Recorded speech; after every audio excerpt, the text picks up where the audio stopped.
300 years ago, the galaxy discovered Earth. The Galactic Confederacy was an alliance of 12 different alien species. They had ruled the stars for thousands of years. They had seen many primitive worlds, many young species taking their first steps. But when their scouts found Earth, they found something different. Something that made them afraid. Humans were violent. Humans were tribal. Humans fought wars over land, over resources, over ideas. They killed each other with weapons that grew more terrible with each passing century. The Confederate Council watched Earth's history unfold through their hidden satellites, and they made a decision. Humanity was too dangerous to join the stars' thought, so they built a wall. Not a physical wall, but something far more effective. 47 automated stations surrounded Earth's solar system, creating an invisible barrier that no human technology could detect or penetrate. Any ship that tried to leave would be destroyed. Any signal that tried to escape would be blocked. Earth became a prison, and humanity never even knew. The aliens erased Earth from their star maps. They deleted all records of its location. They made it forbidden to speak of the quarantined world. Within a generation, most Confederate citizens had forgotten that humans existed at all. But humans did not forget. Admiral Tovin of the Helix species was reviewing patrol reports when the first alarm reached his ship. He was old for his kind, with gray scales covering his long body and eyes that had seen 100 battles. He commanded the Confederate border fleet from his flagship, the Eternal Law. And nothing surprised him anymore. Until today. Admiral, his sensor officer called out. Quarantine Buoy 7 has stopped transmitting. Tovin looked up from his reports. Equipment failure. Send a repair drone. Sir, Buoy 8 just went dark. And 9. And... The officer's voice grew quiet with fear. All 47 buoys have stopped transmitting. The entire quarantine network is down. Tovin felt something cold settle in his chest. In 300 years, the quarantine had never failed. Not once, not a single buoy had ever malfunctioned. And now all of them were gone? Send a scout ship, he ordered. I want to know what happened. The scout ship jumped to the edge of Earth's system. It sent back one image before its signal cut off forever. The image showed a ship. A single ship moving through the wreckage of destroyed buoys. A ship of human design. Tovin stared at the image for a long time. Then he reached for his communication device and contacted the Confederate Council. The humans had escaped. On Earth, Captain Una stood in the command center of humanity's greatest secret. She was 34 years old. Born in a country that no longer existed, raised in underground facilities that the aliens never found. Her entire life had been dedicated to one purpose: freedom. Her parents had worked on the project. Her grandparents had started it. 4 generations of humans had given everything to build what now waited beneath the mountain. The Sovereignty. It was not a large ship by galactic standards. The aliens built vessels that stretched for kilometers, carrying thousands of crew members and enough weapons to crack planets. The Sovereignty was barely 300 meters long, with a crew of only 57. But size was not what made it special. For 3 centuries, humanity had watched the alien satellites circle overhead. They had captured crash probes. They had decoded alien transmissions. They had reverse-engineered technology that the Confederacy thought was far beyond human understanding. And then they had done something the aliens never expected. They had improved it. Lieutenant Taiho looked up from his console. He was young, barely 25, but he had trained for this moment since he was a child. Captain, the last buoy is destroyed. The quarantine field is completely down. Una nodded slowly. Around her, the other crew members worked at their stations with practiced efficiency. No one panicked. No one celebrated. They had all known this day would come. How long until they respond? she asked. Based on their communication patterns, the aliens will detect our action within 6 hours. They will likely send a military response within 48 hours. Then we have 48 hours to prepare. Yuna turned to face her crew. These 57 people were the best humanity had to offer. Scientists, soldiers, engineers, pilots. They had all volunteered for a mission that might end in their deaths. Begin launch sequence. Deep beneath the mountain, ancient engines began to wake. The sovereignty had been built in secret over 80 years, piece by piece, hidden from alien sensors by miles of rock and carefully designed shields. Now, for the first time, its full power came online. Lieutenant Ga monitored the power readings with careful attention. All systems nominal, Captain. The reactor is stable.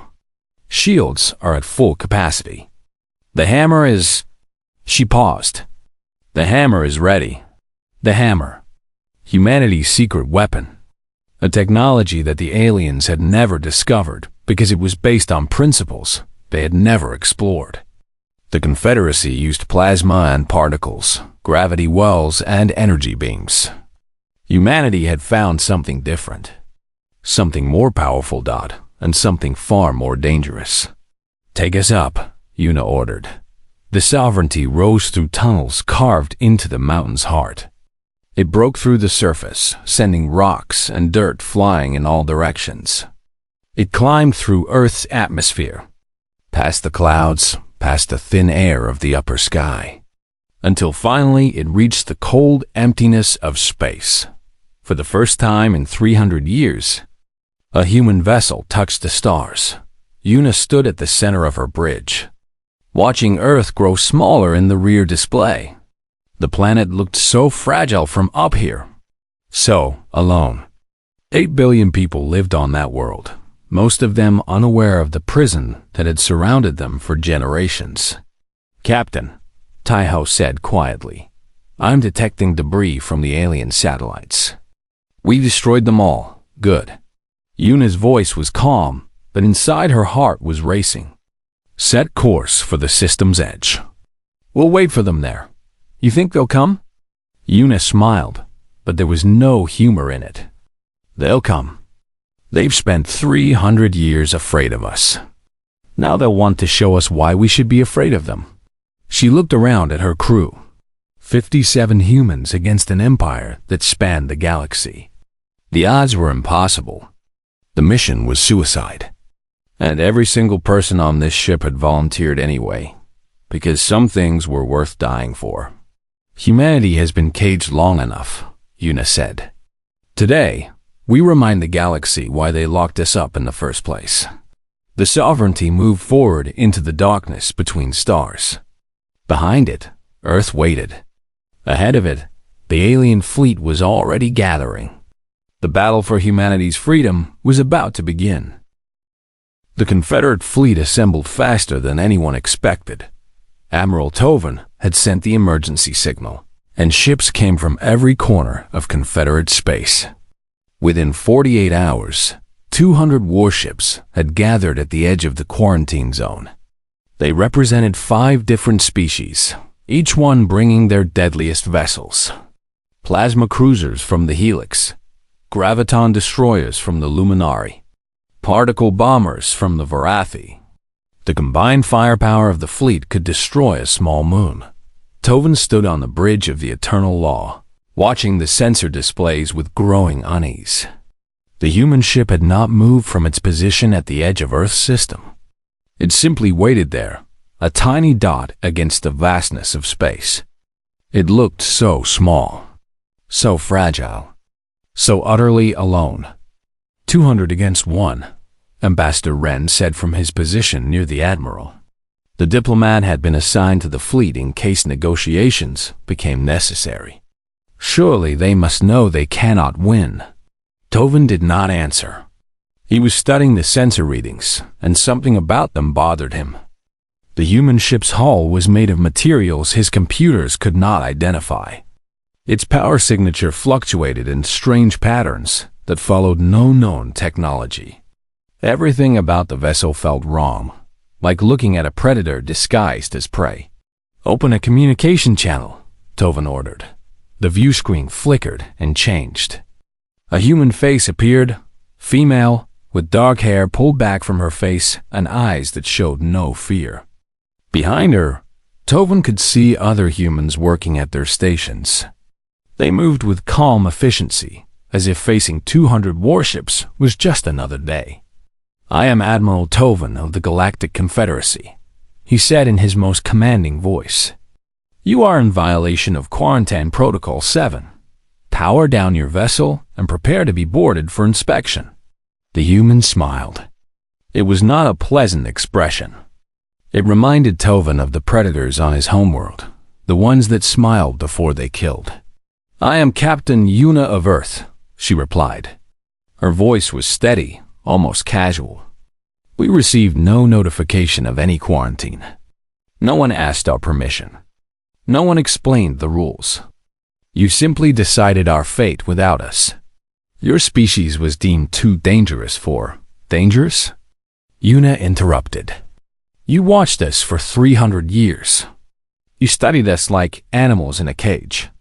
You decided we were too violent, too primitive, too unworthy of the stars. But did you ever once consider simply talking to us? Did you ever think about asking us to change?" Tovan felt his scales tighten with anger. No one had ever spoken to him this way. He was an admiral of the Confederacy, commander of the largest fleet in this sector. This human was captain of a single ship, outnumbered 200 to 1. How dare she speak to him as an equal? "Your history speaks for itself," Tovan said coldly. "Wars, genocide, destruction of our own planet. We have watched your kind for centuries. We know what you are. You know what we were," Una corrected. "You have no idea what we have become." She leaned forward, and something in her eyes made Tovan's blood run cold. "Here's what will happen now, Admiral. You will withdraw your fleet from our system. You will dismantle all quarantine infrastructure. And you will grant humanity full recognition as a free species with all the rights that come with it. You have 1 hour to comply." Ambassador Wren made a sound that might have been a laugh. "1 hour? You are making demands? Do you not see the fleet surrounding you? We could destroy your little ship 1,000 times over." 53 minutes, Una said, and the screen went dark. On the Sovereignty, Lieutenant Taiho let out a long breath. "Captain, are we actually going to fight 200 ships?" Una turned to face him. She looked tired, older than her years. "We will do what we must. We did not come this far to surrender. But the hammer..." Taiho's voice dropped to a whisper. "We've never tested it at full power. The simulations showed that it could be unstable. If something goes wrong, then we die." Una's voice was matter-of-fact. "But we were going to die anyway. Taiho, either in this battle or slowly back on Earth. Watching alien satellites circle overhead while we grew old in a prison we never chose." She walked to the main display, where the Confederate fleet appeared as 200 red dots surrounding their single blue one. Each of those dots represented a ship 10 times their size, with crews that numbered in the thousands. The math was simple. The math was impossible. The mathematics did not account for everything. "They made a mistake," Una said quietly. 300 years ago, when they decided to lock us away. They thought they were protecting the galaxy from us. But all they did was give us time. Time to learn. Time to prepare. Time to become something they never imagined." Lieutenant Jihei looked up from her console. "Shields are at maximum. All weapon systems are online. The hammer is fully charged and ready. And the crew? Ready to fight, Captain. Ready to die if necessary." Una nodded. She had expected nothing less. These 57 people were not just soldiers. They were the children of a species that had been judged and found wanting. They carried the weight of 300 years of imprisonment on their shoulders. They would not break. The hour passed slowly. On the Confederate fleet, Admiral Tovin waited with growing impatience. He had expected the humans to surrender, or at least to try to negotiate. Instead, they simply sat there, silent and motionless, like a spider waiting in its web. "The hour is up," Ambassador Wren said. "They have not responded. We should open fire." Tovin hesitated. Something was wrong. He could feel it in his bones, a predator's instinct warning him of danger. But what could one small ship do against 200? What could humans do against the combined might of 5 Confederate species? "All ships," Tovin ordered, his voice heavy with reluctance he did not understand. "Open fire." 200 warships unleashed their weapons at once. Plasma beams and graviton torpedoes and particle lances streaked across the void, converging on the tiny human vessel. The combined firepower was enough to crack a planet's crust. It was enough to destroy 100 ships. The Sovereignty did not move. It did not fire back. It simply sat there as the energy washed over it, and when the light faded, it was completely undamaged. Tovin felt his heart stop. "Impossible," he whispered. "That's impossible." On the Sovereignty, Una watched the shield readings with grim satisfaction. 94% capacity, GA reported. "They didn't even scratch us." "Then I suppose it's our turn," Una said. She looked at Ensign Do Hwan, who sat at the weapons console with trembling hands. "Fire the hammer." Do Hwan pressed the button, and the galaxy changed forever. The weapon did not look like much at first. A pulse of light left the Sovereignty's forward arrays, traveling across the void toward the Confederate fleet. It was almost beautiful, a ripple of blue-white energy that seemed to bend space itself. Admiral Tovin watched it approach on his view screen, not understanding what he was seeing. Then the pulse reached the first line of ships. 60. Vessels simply ceased to exist. There was no explosion, no debris, no fire or smoke or screening metal. The ships were there, and then they were not. The pulse passed through them like wind through smoke, and where it touched, reality itself seemed to fold inward. Matter compressed into points smaller than atoms. 60 crews, thousands of lives, gone in less than a heartbeat. Tovin could not breathe. His mind refused to accept what his eyes had seen. Around him, his bridge crew stood frozen in horror, staring at the displays where 60 friendly signals had simply vanished. "What?" Tovin's voice came out as a whisper. "What was that?" No one answered. No one could. On the Sovereignty, Captain Una felt nothing. She had prepared herself for this moment, had told herself that this was war, that the aliens had fired first, that humanity's survival depended on their victory. But watching 60 ships disappear still left her feeling hollow inside. "The hammer is recharging," Lieutenant Jihei reported. Her voice was steady, professional, but her hands were shaking. "Ready to fire again in 30 seconds. "Move us forward," Una ordered. "Target the next group." The Sovereignty began to advance.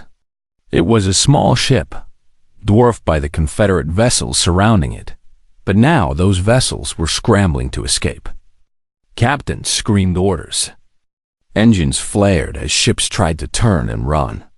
But space was vast, and the human ship was faster than anything they had ever seen. 20 seconds later, the hammer fired again. Another 40 ships vanished.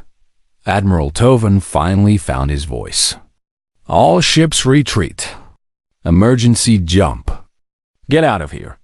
But jumping to faster than light speed required precise calculations.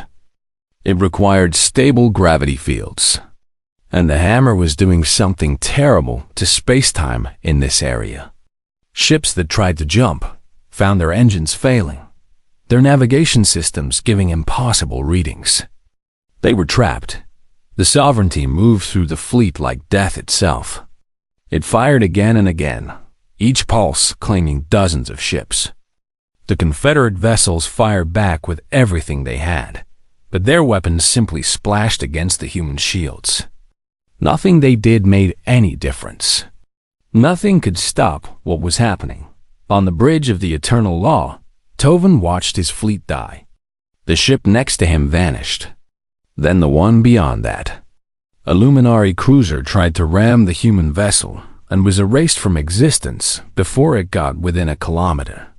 A Vorathi bomber launched every torpedo it carried, and the Sovereignty did not even slow down. 2 minutes, Tovan's sensor officer said. His voice was flat empty. Half the fleet is gone. Tovan said nothing. There was nothing to say. On the Sovereignty, Lieutenant Taiho kept count. It was all he could do to stay sane. 60 ships. 100. 120. His voice grew quieter with each number. 150. 170. How many are trying to escape? Yuna asked. About 40 made it to the edge of the combat zone. Their jump drives might work there. Taiho paused. Should we pursue? Yuna considered. 40 ships out of 200. 40 crews who would return to Confederate space with stories of what they had witnessed here. Stories that would spread across the galaxy. Stories that would make every species think twice before threatening humanity again. Let them go, she decided. They'll carry our message. The battle, such as it was, continued for another minute. Ships that could not escape were destroyed one by one. The Sovereignty moved through them methodically, efficiently, without hesitation or mercy. It was not combat anymore. It was execution. At 4 minutes exactly, only one Confederate vessel remained. The Eternal Law drifted alone in a sea of empty space. Its weapons were offline. Its engines were damaged. Its crew was mostly dead, killed when a near miss from the hammer had torn through half the ship. Admiral Tovan stood on his ruined bridge, surrounded by bodies and sparking consoles. Watching the human ship approach, the view screen flickered. Captain Yuna appeared again. She looked exactly as she had an hour ago, calm and composed, but there was something different in her eyes now. Something that might have been sorrow. 200 ships, she said quietly. 4 minutes. And we were holding back. Tovan tried to speak, but his throat was too dry. He swallowed and tried again. What? What are you? We are human. Yuna's voice held no pride, no triumph. You spent 300 years stunning us. You watched our wars and our violence and our cruelty. You decided we were too dangerous to be free. But you missed something, Admiral. Something important. What? You saw our capacity for destruction. But you never understood what drives it. Yuna leaned forward slightly. We do not fight because we enjoy killing. We fight because we refuse to be victims. We fight because every time someone tries to cage us, to control us, to tell us what we cannot be, something inside us burns. And that fire does not stop until we are free or dead. Tovan looked at the emptiness around him. 200 ships. Thousands of crew members. The finest fleet the Confederacy had assembled in a century. Gone in 4 minutes. What do you want? He asked. The same thing we wanted an hour ago. Freedom, recognition, the right to exist without alien satellites watching our every move. We did not start this fight, Admiral. We did not build quarantine stations around your worlds. We did not decide your species were too dangerous to be trusted. That was you. All of that was you. Yuna paused. But we are going to finish it. The channel closed. Tovan waited for the final blow, the pulse of light that would erase him and his ship from existence. He thought about his family back home, his children who would never know how he died. He thought about all the things he had never said, never done, never had the chance to experience. The blow never came. Instead, the Sovereignty turned away. It moved back toward Earth, leaving the eternal law drifting alone in the void. Tovan watched it go, not understanding why he was still alive. "Captain," a weak voice called from somewhere behind him. One of his officers had survived. "Captain, what do we do?" Tovan looked at the stars. Somewhere out there, 40 ships were racing back to Confederate space. They would tell their story. The galaxy would learn what humanity could do. And nothing would ever be the same. "We go home," Tovan said quietly. "And we pray that the humans are willing to talk. Because if they were not, the Confederacy was already dead. They just did not know it yet." The news spread across the galaxy like fire through dry grass. 200 warships destroyed. 5 species humiliated. The greatest military force the Confederacy had assembled in a century, wiped out in 4 minutes by a single human vessel. The recordings from the surviving ships played on every news channel, every communication network, every world in Confederate space. Billions of beings watched in horror as ships vanished into nothing, erased by a weapon no one understood. The Galactic Council met in emergency session. The Great Hall had not seen such chaos in 200 years. Representatives from all 12 Confederate species shouted over each other, their voices mixing into a storm of fear and anger and confusion. "We must strike back." Counselor Vex of the Helix slammed his scaled fist on the table. "Mobilize every ship. Call up every reserve. We cannot let this attack go unanswered." "Strike back with what?" Counselor Shao of the Luminari replied. Her voice was calm, but her eyes showed deep worry. "You saw the recordings. Our weapons did nothing. Their shields absorbed everything we threw at them.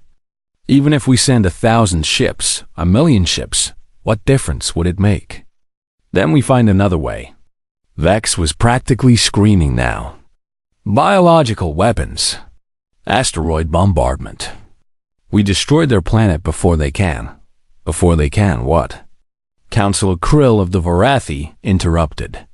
"Destroy us first? You saw how fast that ship moved. You think we could launch an attack on Earth before they reached our homeworlds? Their weapon could eliminate our entire civilization in a day." The chamber fell silent. The truth hung in the air like poison. The Confederacy was helpless. 300 years of feeling superior, of believing they were the masters of the galaxy, and now they faced a species they could not defeat. Counselor Shao stood slowly. She was old for a Luminari, her light-based form flickering with the weight of centuries. She had studied many species during her long life, but humans had always fascinated her most. "We made a mistake," she said quietly. The other counselors turned to look at her. 300 years ago, we looked at humanity and saw only their violence. We saw their wars, their cruelty, their capacity for destruction. And we were so frightened by what we saw that we locked them away without ever trying to understand them. They are monsters." Vex shouted. "They just proved it." "Did they?" Shao moved to the center of the chamber. "Think about what actually happened. The humans escaped their quarantine. They could have attacked immediately. They could have struck without warning, destroyed our border stations, started a war that would have caught us completely off guard. Instead, they waited. They sent a single ship. They demanded to negotiate. And when we refused, they killed thousands of our people. After we fired first." Shao's voice hardened. "We attacked them. 200 ships opened fire on a single vessel that had done nothing but ask for freedom. We tried to destroy them, and when we failed, they defended themselves. Tell me, Counselor Vex, if the situation were reversed, if your species had been imprisoned for 3 centuries and then attacked without provocation, what would you have done?" Vex had no answer. Meanwhile, above Earth, the Sovereignty held position in high orbit. Other ships were rising from the planet now, smaller vessels that had been hidden for decades, finally free to fly. Captain Yuna watched them from her command chair, feeling something she had not felt in a long time. Hope. Commander Jinwoo approached her station. He was her second in command, a serious man who rarely smiled, but today there was something like joy in his eyes. 15 civilian transports have launched in the last hour. Science vessels, exploration craft, even a few colony ships that were never supposed to fly. How are the crews holding up? Yuna asked, tired, shaken. Jinwoo paused. Some of them are having trouble with what we did. The counselors are working overtime. Yuna nodded. She understood. The battle had lasted only 4 minutes, but those 4 minutes would haunt them for the rest of their lives. Thousands of alien beings had died because of their actions. It did not matter that the aliens had fired first, that the quarantine had been unjust, that humanity had simply defended itself. Death was death, and they had caused a great deal of it. I keep thinking about their families, Yuna admitted quietly. The aliens we killed. They had families, children, beings who loved them, who are now grieving because of us. They would have killed us without hesitation. I know. That doesn't make it easier. The communication console beeped. Lieutenant Taiho looked up with surprise. Captain, we're receiving a transmission from Confederate space. It's a diplomatic vessel. They're requesting permission to approach. Yuna straightened in her chair. This was the moment they had been waiting for. The moment that would determine whether the battle had been worth it. What are they saying? They claim to be envoys from the Galactic Council. Taiho listened to his earpiece. They say they want to negotiate a peace treaty. Full recognition of humanity as a sovereign species. Removal of all quarantine infrastructure. Complete diplomatic normalization. And what do they want in return? Taiho was quiet for a moment. They want to know why we didn't destroy the eternal law. Why we let the surviving ships escape. Yuna smiled slightly. Tell them to come. And tell them that if they want to know why we showed mercy, they'll have to learn what mercy means. The diplomatic vessel arrived 3 days later. It was small and unarmed, carrying only a handful of representatives from the various Confederate species. Counselor Shao led the delegation, her luminous form flickering with nervousness as she boarded the human ship. She had expected to find warriors, monsters, beings who had destroyed 200 ships should have been cold, ruthless, mechanical in their efficiency. Instead, she found people. Tired people. Sad people. People who looked at her with curiosity instead of hatred. Captain Yuna met her in the ship's small conference room. The human commander looked older than her years, with dark circles under her eyes and tension in her shoulders. But she shook Shao's hand gently, and her voice was warm. Welcome aboard the Sovereignty, Counselor. I hope your journey was comfortable. Shao studied the human carefully. You show hospitality to those who imprisoned your species for 3 centuries. We show hospitality to those who might become our friends. Yuna gestured to a seat. The past is the past, Counselor. We cannot change what was done. We can only choose what happens next. And what do you want to happen next? Yuna was silent for a moment. When she spoke, her voice was heavy with emotion. We want what any species wants. The right to explore. The right to grow. The right to make our own mistakes and learn from them. We don't want war with the Confederacy. We never wanted war. All we wanted was the chance to prove that we deserve to exist. Shao thought about the destroyed fleet, the thousands of dead, the fear that had gripped the entire galaxy. And she thought about what Yuna had just said. We never wanted war. All we wanted was the chance. I think, Shao said slowly, that we have much to discuss. The negotiations have begun. The negotiations lasted 6 months. Every species in the Confederacy sent representatives to Earth. They came in ships of all sizes. from all corners of the galaxy, and for the first time in 300 years, aliens walked on human soil as guests instead of observers. They saw the cities that had grown during the quarantine years. They saw the technology that humanity had developed in secret. They saw the scars of old wars and the monuments to peace that stood beside them. And slowly, carefully, they began to understand. Captain Yuna led the human delegation. She had never trained as a diplomat, had never expected to spend her days in conference rooms arguing over treaty language. But she discovered that she was good at it. She understood what both sides needed, what fears had to be addressed, what compromises could be made. She spoke with quiet authority, and even the most hostile Confederate representatives found themselves listening. Counselor Shal became her unlikely partner.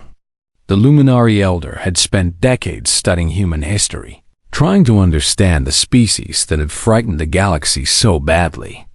Now she used that knowledge to bridge the gap between worlds. When human negotiators grew frustrated with Confederate bureaucracy, Shal explained the reasons behind it. When Confederate representatives expressed fear of human aggression, Shal reminded them of the humans' restraint during the battle. They could have destroyed us, Shal told the council during one difficult session. Their weapon could eliminate our entire civilization. They had every reason to hate us, every justification for revenge. Instead, they asked for peace. They let our ships escape to carry the message. They welcomed our diplomats aboard their vessel. These are not the actions of monsters. They killed thousands of our people. Councilor Vex shouted. The Helix representative had never forgiven the humans for the destruction of his species' ships. After your ships fired first, Yuna replied calmly. After we asked for negotiations and were answered with weapons. We defended ourselves, Counselor. Nothing more.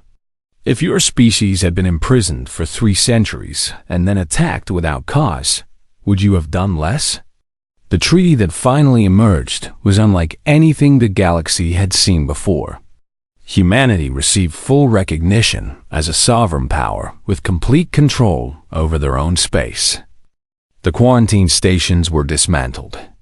All surveillance equipment was removed. For the first time in 300 years, humans could look at the stars without knowing that alien eyes were watching them. In exchange, humanity agreed to limit their expansion. For 50 years, they would settle only uninhabited systems, giving the Confederacy time to adjust to their presence. They would share some of their defensive technologies, though not the hammer itself. That weapon remained humanity's secret, their guarantee that no one would ever try to cage them again. The signing ceremony took place on Earth, in a hall built specifically for the occasion. Representatives from all 12 Confederate species stood beside human leaders as the documents were signed.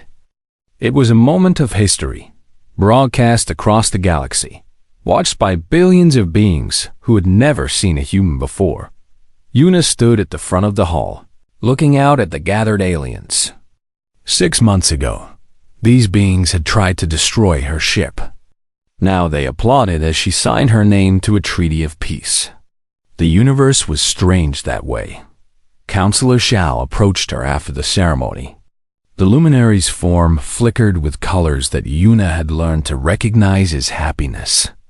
It is done, Shal said. Your species is free. We were always free, Yuna replied quietly. The quarantine didn't change that. It just made us wait longer to prove it. You are a remarkable people. Violent and gentle. Destructive and creative. Capable of terrible things and wonderful ones. Shal paused. I must ask you something. During the battle, when you could have destroyed the eternal law, why did you let it survive? Why did you let the other ships escape? Yuna thought about the question for a long moment. Because we wanted you to see, she finally said. Not our power, not our weapons. We wanted you to see that we could choose. That we could kill and choose not to. That we could be merciful even when mercy was not deserved. And the ships that you destroyed? Those crews who died? I think about them every day. Yuna's voice grew heavy. I will think about them for the rest of my life. They were just following orders, most of them. They probably didn't even know why we were quarantined. They were just told that we were dangerous, and they believed it. So, you feel guilt. I feel responsibility. There's a difference. Yuna looked out at the celebration happening around them. We did what we had to do. I believe that. But I also believe that those deaths matter. That they should be remembered. Not as proof of our power, but as a reminder of its cost. 5 years passed.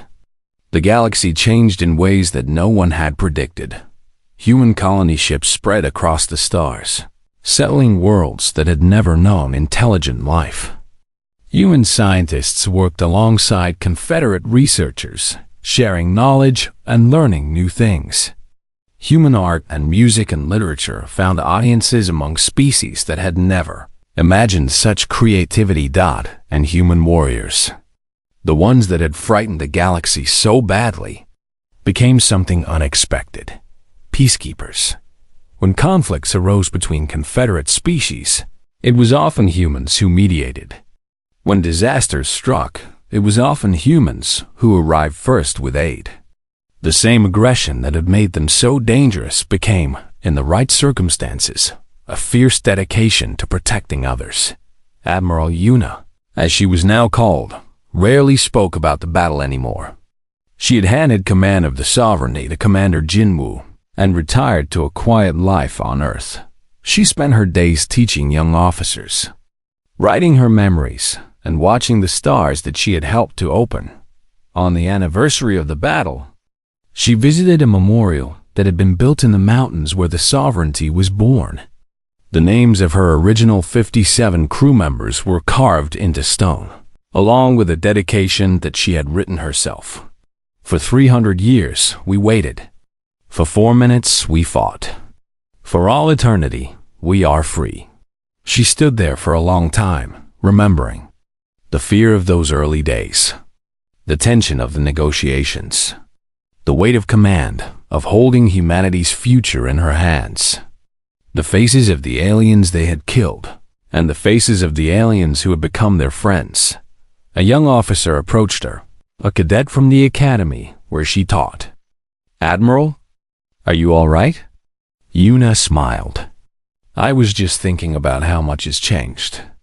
When I was your age, we couldn't even leave our own planet. Now," she gestured at the sky, where human ships could be seen passing overhead. "Now we're everywhere. Do you ever regret it? The battle, I mean?" Yuna considered the question carefully. "I regret that it was necessary. I regret that we couldn't find another way. But I don't regret doing what we did. Sometimes freedom has a price. Sometimes that price is terrible. But the alternative is worse." She looked at the memorial one last time. The names of the dead, the promise of the living, and above it all, the stars that humanity had finally claimed as their own. "We are free," she said quietly. "That's what matters. That's what they all died for. And as long as we remember that, their sacrifice means something."